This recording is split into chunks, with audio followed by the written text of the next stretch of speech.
La vieillesse, sans ces 6 choses, est très misérable. Vous êtes-vous déjà demandé ce qui rend la vieillesse si misérable pour ceux qui ne s'y sont pas préparés? Ce ne sont pas les cheveux gris, les rides ou le rythme plus lent. C'est l'absence de certains éléments clés qui apportent sens, connexion et joie à nos dernières années. Trop de gens supposent que la misère de la vieillesse est inévitable, que la solitude, l'ennui et le regret font simplement partie du lot. Mais cela ne pourrait être plus éloigné de la vérité. Ce qui fait réellement la différence, ce qui sépare une vie de souffrance silencieuse d'une vie de paix et de dignité, ce sont 6 éléments simples mais essentiels que la plupart des gens ne réalisent même pas qu'il leur manque. Dans cette vidéo, nous allons passer en revue 6 choses dont chaque personne a besoin à partir de 70 ans et au-delà pour se sentir entière, valorisée et vivante. Ce ne sont pas des luxes.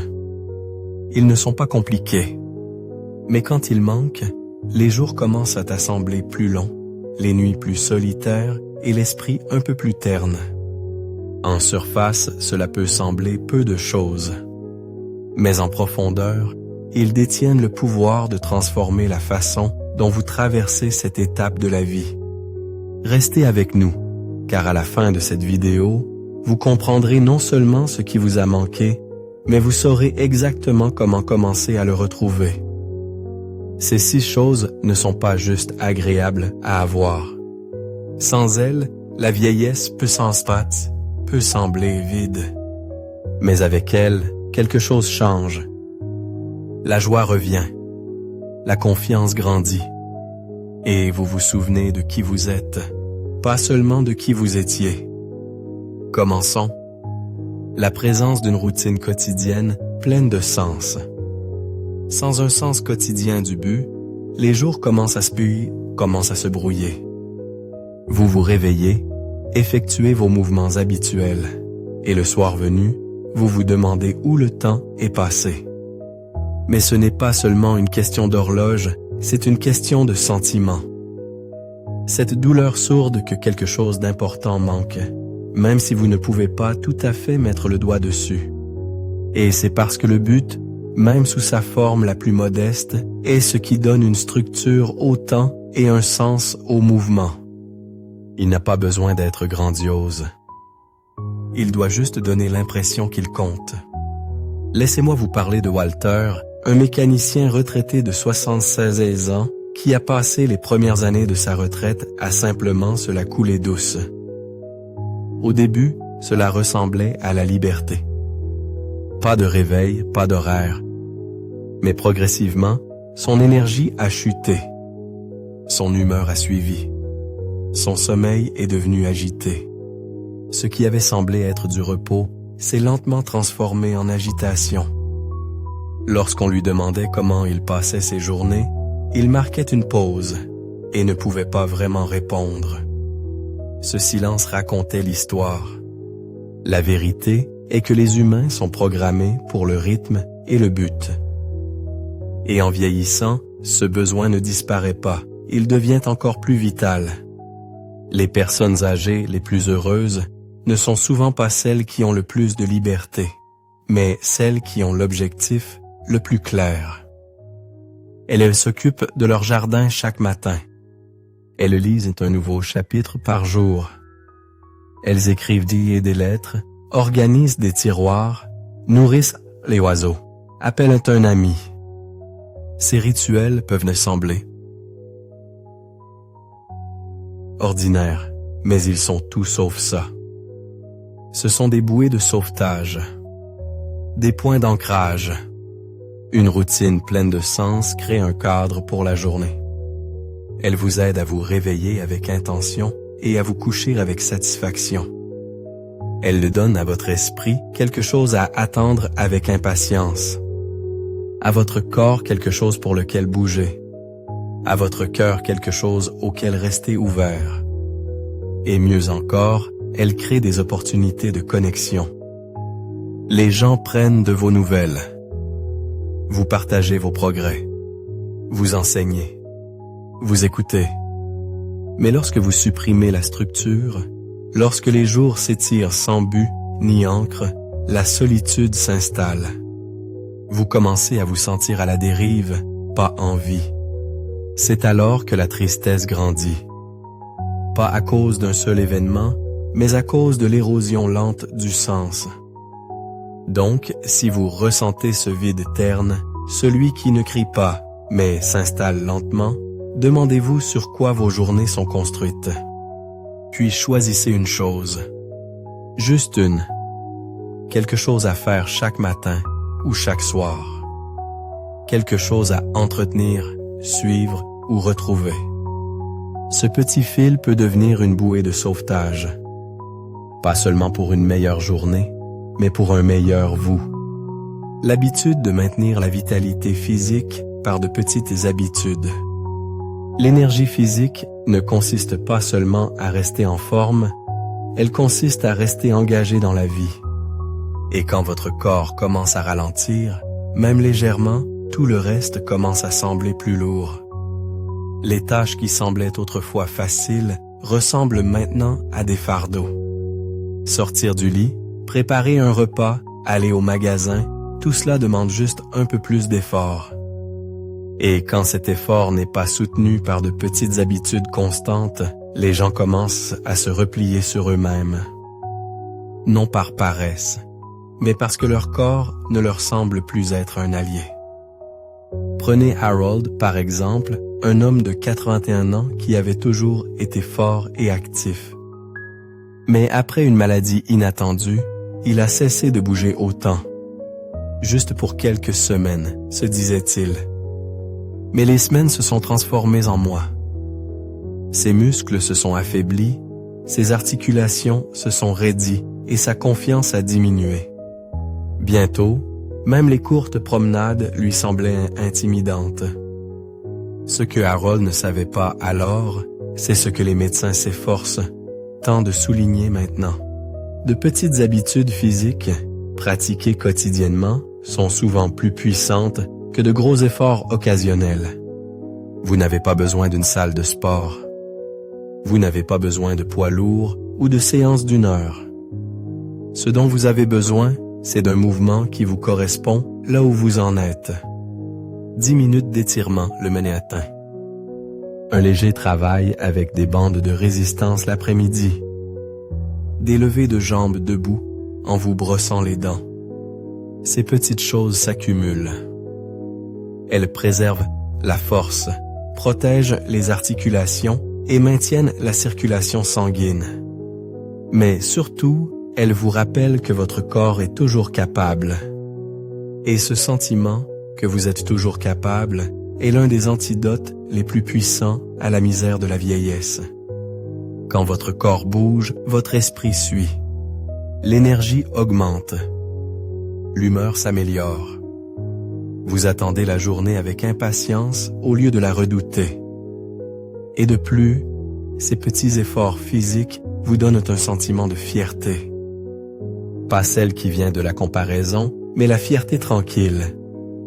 Celle qui dit « J'ai été là pour moi aujourd'hui ». Le défi auquel de nombreuses personnes âgées sont confrontées n'est pas un manque de désir. C'est la croyance que s'ils ne peuvent pas faire ce qu'ils faisaient avant, cela ne vaut pas la peine de le faire du tout. Mais c'est un mythe dangereux. Car la vérité est que ce que vous faites maintenant n'a pas besoin de ressembler à ce que vous faisiez avant. Il suffit que cela vous aide à vous sentir fort, stable et mobile. C'est suffisant.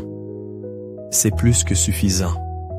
Et lorsque vous choisissez de bouger votre corps, même doucement, vous ne maintenez pas seulement votre santé, vous reprenez votre place dans le monde. Tabapasa. Vous dites, j'ai toujours ma place ici. J'ai encore des endroits où aller, des choses à atteindre et des gens pour qui être présent. La présence de connexion émotionnelle avec les autres. L'une des souffrances les plus silencieuses de la vieillesse n'est pas physique, elle est émotionnelle. Et elle commence souvent par quelque chose d'aussi subtil que le silence.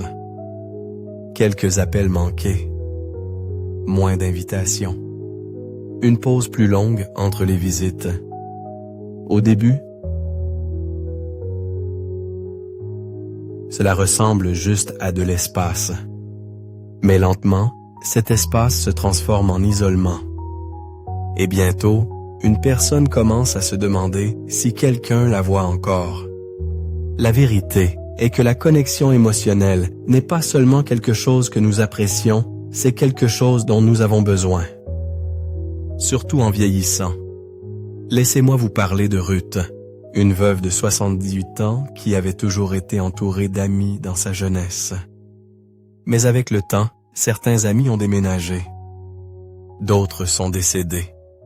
Ses enfants sont devenus occupés par leur propre vie.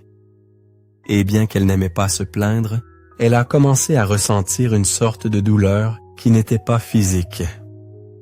C'était plus profond. Le sentiment que personne ne la connaissait vraiment plus, que ses histoires n'avaient plus d'endroit où atterrir, qu'elle disparaissait lentement. Ce qui manquait à Ruth, ce n'était pas le bruit ou l'activité, c'était la connexion. Le genre qui vient du fait d'être vraiment entendu, de rire avec quelqu'un qui comprend votre passé, de s'asseoir en silence avec quelqu'un qui se soucie simplement de votre présence. Ce genre de connexion nous nourrit. Et nous rappelle que nous comptons, que nous avons notre place. Les médecins comprennent maintenant que l'isolement émotionnel est tout aussi nocif qu'une maladie chronique. Il augmente les niveaux de stress, accroît le risque de démence et raccourcit même l'espérance de vie. Mais au-delà de la science, il y a quelque chose d'encore plus urgent. La solitude vole la joie. Elle rend les jours gris. Elle rend tout un peu plus lourd, un peu plus difficile. Et pire que tout, elle convainc les gens que tendre la main est un fardeau, alors qu'en réalité c'est une bouée de sauvetage. Mais la connexion ne nécessite pas toujours une grande famille ou un calendrier chargé. Parfois, elle commence par une relation constante. Un voisin dont vous prenez des nouvelles une fois par semaine. Un groupe que vous rencontrez 2 fois par mois. Un cousin que vous appelez tous les dimanches. Cela peut signifier rejoindre un club de lecture, un groupe de marche ou même une discussion virtuelle. Le but n'est pas d'être entouré de gens, c'est de se sentir émotionnellement vu, ne serait-ce que par une seule personne. Et si cela vous semble lointain dans ce moment, commencez petit. Souriez à quelqu'un au magasin. Envoyez un mot à un parent. Demandez de l'aide pour un problème technique. Pas seulement parce que vous en avez besoin, mais parce que vous savez que la connexion vit dans ces petits moments d'effort partagés. Parce qu'au fond, nous voulons tous la même chose, être connus, manquer à quelqu'un, être choyé. Quand cela disparaît, la misère s'installe, non pas parce que la vie est devenue pire, mais parce qu'elle n'est plus partagée. Mais quand ne serait-ce qu'un fil de connexion est retissé, quelque chose change.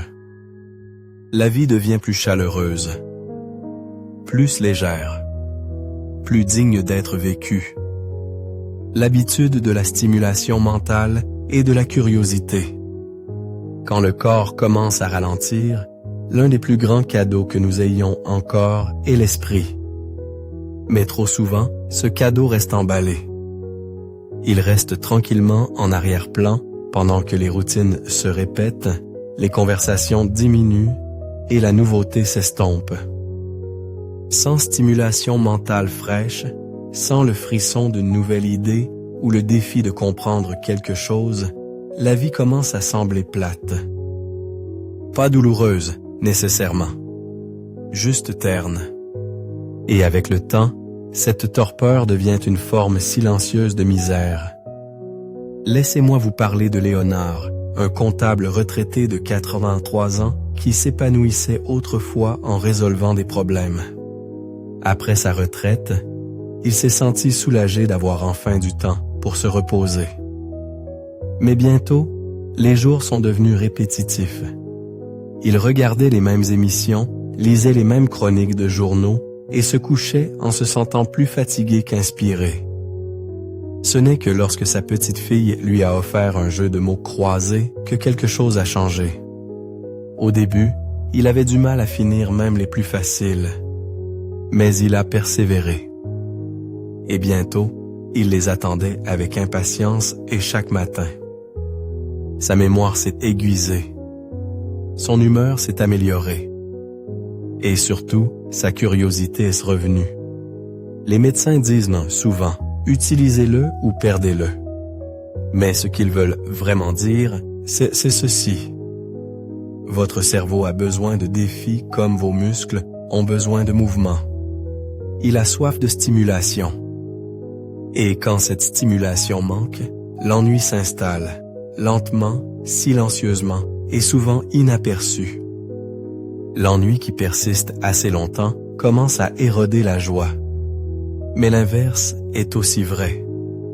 Dès que votre esprit est réveillé, votre monde semble à nouveau plus grand. La stimulation mentale ne signifie pas nécessairement étudier la philosophie ou apprendre une nouvelle langue, bien que cela soit possible. Cela peut aussi signifier lire un nouveau genre de livre, apprendre un nouveau jeu, essayer une nouvelle recette ou même poser des questions que vous n'aviez jamais posées auparavant. Cela peut être aussi simple que de tenir un journal de vos pensées, de résoudre des énigmes ou d'apprendre à utiliser une nouvelle application. Le but n'est pas la perfection, c'est la participation. C'est la volonté de continuer à s'engager, même lorsque le monde essaie de vous dire que votre tour est passé. Et voici quelque chose à retenir. La stimulation mentale mène à la résilience émotionnelle. Quand votre cerveau est actif, vous êtes plus adaptable. Vous êtes plus optimiste. Vous êtes plus capable de trouver du sens dans des endroits inattendus. La curiosité devient une lumière qui vous aide à voir ce qui est encore possible, pas seulement ce qui est déjà passé. Certaines personnes pensent que vieillir signifie s'installer dans des routines qui ne changent jamais. Mais c'est la recette d'une déconnexion silencieuse. La croissance ne s'arrête pas à 60, 70 ou 80 ans. Elle change simplement de forme. Les questions deviennent différentes. Le rythme ralentit. Mais la faim d'apprendre, d'explorer, de se sentir mentalement vivant, elle est toujours là. Elle l'a toujours été. Et lorsque vous accordez un peu d'attention à cette partie de vous-même chaque jour, quelque chose de puissant se produit. Vous vous sentez plus éveillé, plus alerte, plus intéressé par le monde qui vous entoure. Et cette étincelle, une fois allumée, repousse les ombres que l'ennui et la stagnation apportent. La présence de l'estime de soi et de la dignité. Il arrive un moment dans la vie où le monde cesse de vous regarder de la même manière. Les caissiers parlent plus lentement. Les médecins parlent par-dessus vous. Les membres de la famille prennent des décisions sans demander. Et lentement, sans que personne ne le veuille, vous commencez à vous sentir petit. Comme si votre valeur avait en quelque sorte expiré. Comme si vous n'étiez qu'un figurant dans l'arrière-plan des vies occupées des autres. Mais voici la vérité. Vieillir ne vous rend pas moins important. Perdre certaines capacités ne vous rend pas moins digne. Et avoir besoin d'aide ne signifie pas que vous avez perdu votre dignité.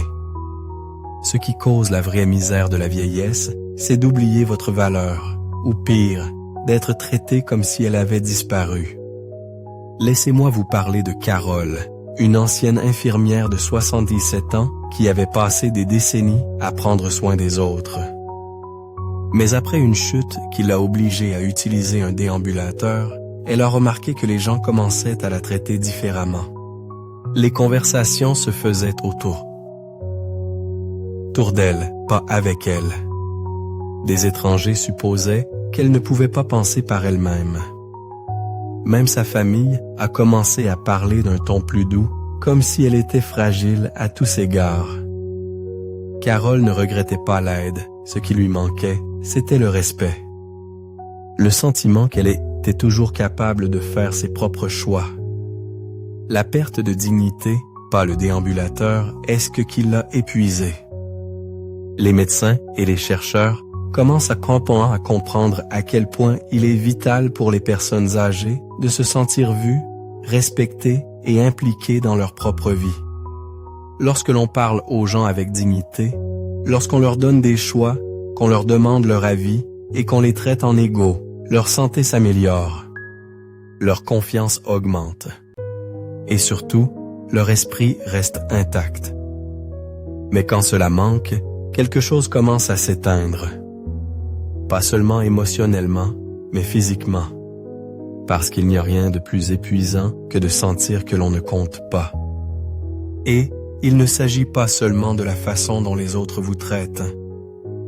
Il s'agit aussi de la façon dont vous vous traitez vous-même. Vous parlez-vous toujours avec bienveillance?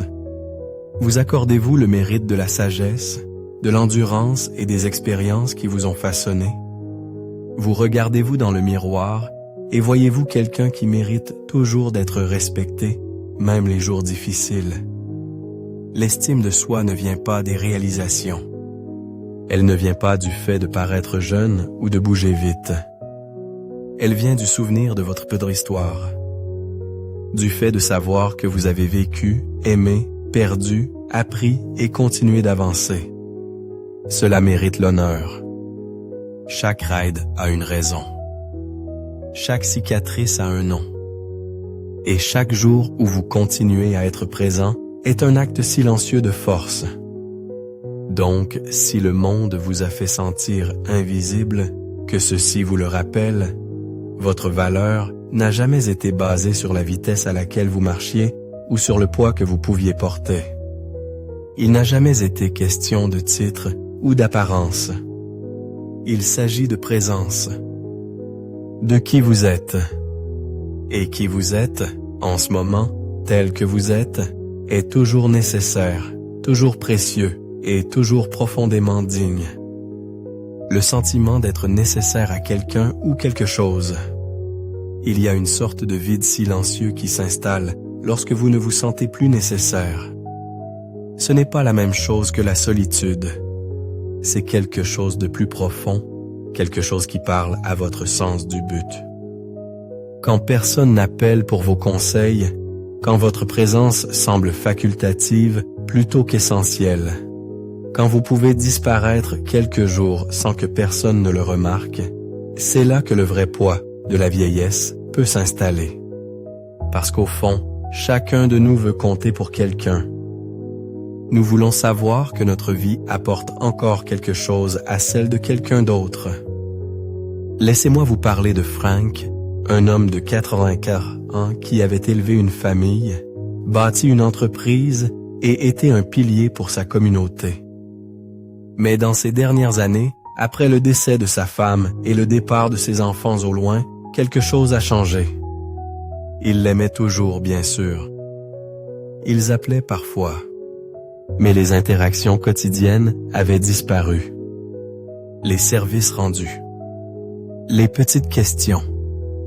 Les moments, pouvez-vous m'aider avec ça?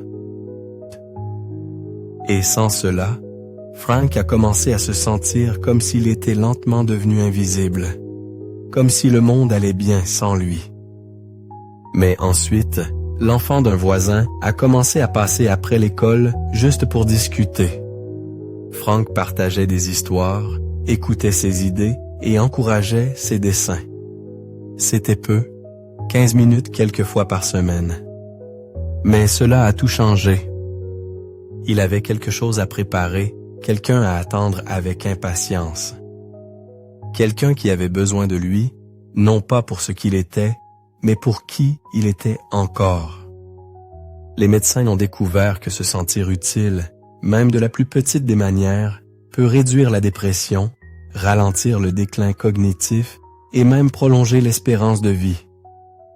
Mais au-delà des études, il y a quelque chose d'encore plus profond. Être nécessaire ramène l'espoir. Cela vous donne une raison d'être présent. Cela vous tire hors de vous-même et vous ramène dans le monde. Et être nécessaire ne vient pas toujours de la famille. Parfois, c'est le chien qui attend votre promenade. L'ami qui compte sur votre appel téléphonique. Le groupe de bénévoles à qui vous manquez lorsque vous sautez une réunion. Le voisin qui s'illumine lorsque vous lui faites un signe depuis le porche. Ce qui compte, ce n'est pas combien de personnes ont besoin de vous, mais qu'au moins une personne en ait besoin. Et si vous êtes assis là à penser, personne n'a plus besoin de moi, permettez-moi de contester cela. Il y a toujours quelqu'un qui pourrait bénéficier de votre présence, de votre sagesse, de votre gentillesse. Quelqu'un de plus jeune, quelqu'un de seul, quelqu'un en difficulté. Même tendre la main pour offrir des encouragements à quelqu'un d'autre peut relancer le cycle. Lorsque vous vous sentez nécessaire, vous commencez à voir votre vie sous un angle différent. Vous vous tenez un peu plus droit. Vous vous souciez un peu plus.